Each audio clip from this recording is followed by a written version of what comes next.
Okay, so rather than writing out the entire electron configuration, you can use what's called the noble gas core. Now, in order to do this, we have to remember what a noble gas is.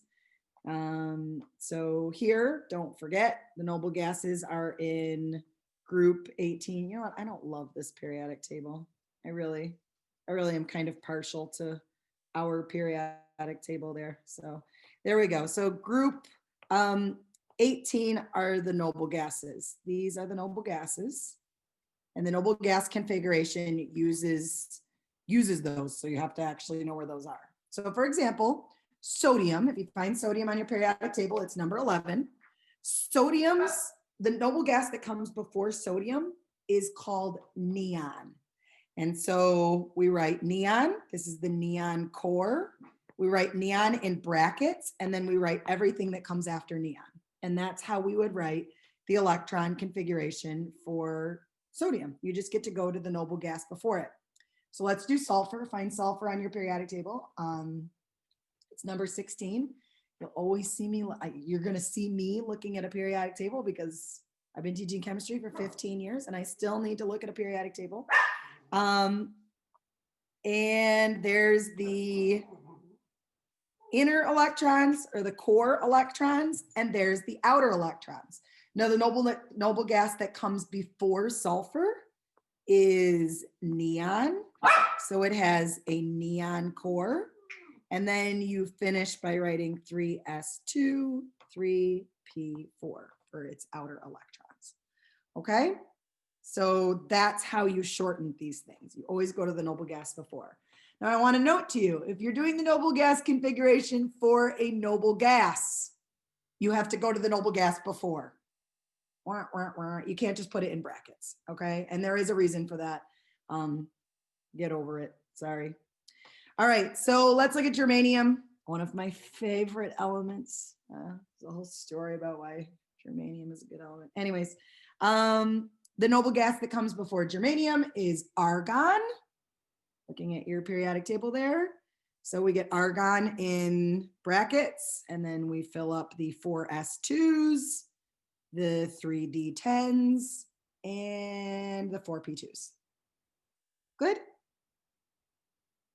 Does anybody have any questions about noble gas configurations?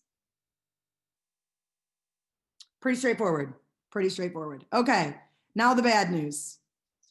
Woo, the bad news is that there are exceptions to electron configurations. There are exceptions all over the periodic table. If you were to get a periodic table, I have one in my room that has the electron configurations written on them. They're usually the big ones that are on like charts. You're gonna see that not all the electron configurations are what you think they're gonna be. And that's because chemistry has a lot of exceptions. And one of these exceptions, I'm going to teach you just one of them. I mean, it's technically two of them because it's the filled, half filled rule, but it's kind of the same thing. So tons of exceptions. I'm teaching you one. When you get to AP, you will learn more, but I'm just going to teach you one because I think it's like a good example of one. So some elements are more stable if they have a full or a half full D sublevel. So if you remember a D sublevel, and I don't care if it's 3D or 4D or 5D, whatever it is, here's a D sublevel. Remember, we fill it like this, and then we start over again, okay? So it turns out that elements are really unstable there. That elements would be a lot more stable like that. So what they do is they promote an s electron. Now this applies to the chromium and copper families only. So on your periodic table, I am only talking about these four elements and these four elements. And what is this element? I don't know. I don't really care. I'll never ask you about it. It's been discovered fairly recently, and it's man-made anyways.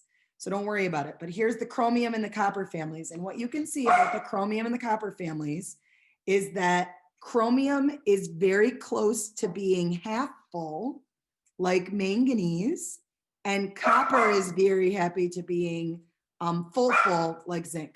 Hold on, I'm gonna let my dumb dog out because she's barking at a squirrel.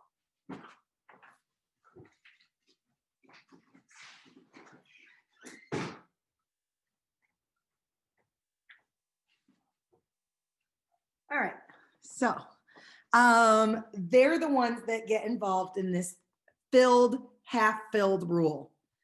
So here it is. This is what you think copper should be, but this is what copper ultimately turns out to be. Okay?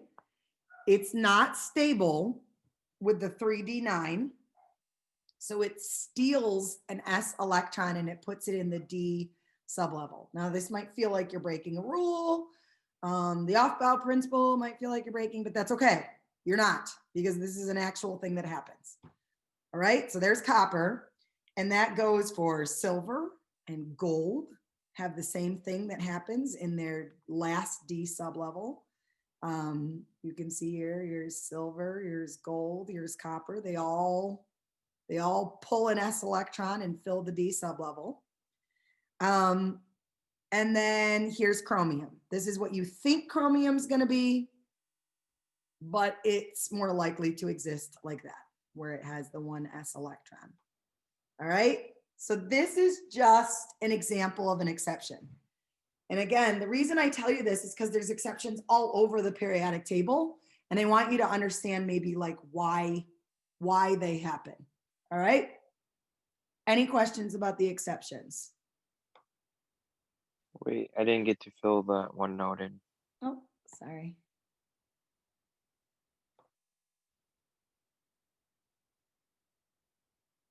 So you got it, Eric? Good. So Yeah. here, this is I don't know, took this from the internet. Looks like it's from a book, probably from like 15 years ago or something like that. There it is. See, there's chromium and copper, and they look weird. They look unfilled. They look like we've broken Hund's rule, but we haven't. What we've done is we've made them very, very, very stable by half filling or filling a D sublevel. Now, this gets me kind of excited in a nerdy way because this is chemistry. This is what makes copper, silver, gold, elements that you've heard of that people use for jewelry, because of this stability right here. They have that very stable D sublevel. If they didn't have that, it wouldn't be as stable as an element, and you wouldn't necessarily be wearing it. So I think that that's kind of interesting. There's just little things like that you start kind of discovering along the way. All right, next thing. Like I said, I got some check boxes today. Ions. Remember ions? Because if you don't remember ions, it's okay. I'm going to tell you about them, but they're really important. They come up a ton for the rest of the year. They are atoms that have gained or lost electrons. They're atoms that gain or lose electrons, are ions. Okay? Main group elements want to have the same number of electrons as their closest noble gas. This is a solid rule and it never goes away. So watch here. Let me explain to you what I mean by main group elements. All right, so here's a periodic table. These are the main group elements. Oh, look at that. I almost tried to draw a box for me. Okay, S and P are the main group elements. They're the taller families on the periodic table. And all of those elements want to have the same number of electrons as their closest noble gas. So sulfur, for example, sulfur will gain 2 electrons to be like argon, right? Nitrogen will gain 3 electrons to be like neon. If you go back over here, calcium's not going to gain electrons. Instead, calcium is going to lose electrons to be like neon. Got it? So they will either gain or lose electrons to be like their closest noble gas. Now, this rule lasts forever. It's going to keep going, but I'm going to explain this a little bit more in the next chapter. As far as electron configurations go, they're easy. You just add or subtract the electrons. So if this is sodium with a positive 1 charge, that means it lost that electron and it loses its last electron it puts on. Now, if you look at this, it's exactly the same as neon, right? Because sodium lost 1 electron. It has 10 electrons. So it has the same exact electron configuration as neon. It's called isoelectronic with neon. Same number of electrons, okay? All right, here's chlorine, right? So chlorine, this is what regular chlorine looks like. Chlorine gains an electron to be chlorine with a negative 1 charge. Chlorine wants to be like argon, so it is isoelectronic. That's just a dumb word. I don't know. It's like a Jeopardy word or something. It has the same electron configuration as argon because it's gained an electron. Good? All right. Now, you may be wondering, that's the main group elements, Ms. Robles. But what about these? What about these transition metals? Do they gain 8 electrons, 9 electrons, lose 8? No, they do not. Nothing's gaining or losing 8 or 9 or 10 electrons or anything like that. That's too many. Instead, these transition metals typically lose their s electrons first. So zirconium will lose its s electrons first. They are metals, so they do lose electrons.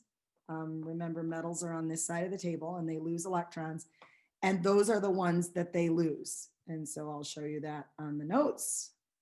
Okay. This is because they're called the valence electrons. This is a word that haunts you the rest of the year. Valence electrons are the outermost s and p electrons, right? So here's oxygen, number 6 on the periodic table. All right, its valence electrons are right here. Those are its valence electrons. This is one of the inner electrons. Niobium, right? Niobium is one of the noble gases. It's right here. Its valence electrons are right there. And that is why the transition metals will lose those ones first. All right, so they become positive, they lose electrons, and they typically lose their s electrons first. Now notice I snuck in this word typically because there's all sorts of charges that you're going to see that they happen. And this is all for the next chapter. All right. Remember the last chapter I said, hey, in the next chapter, we talk all about electrons. Well, in the next chapter, we talk all about ions. It's all about ions. Okay. So if you give the electron configuration for iron, iron has a positive 2 charge. I'm going to find iron here. Here's iron. And its electron configuration means it's going to lose this and it's going to lose this. All right, so the electron configuration for iron looks like that.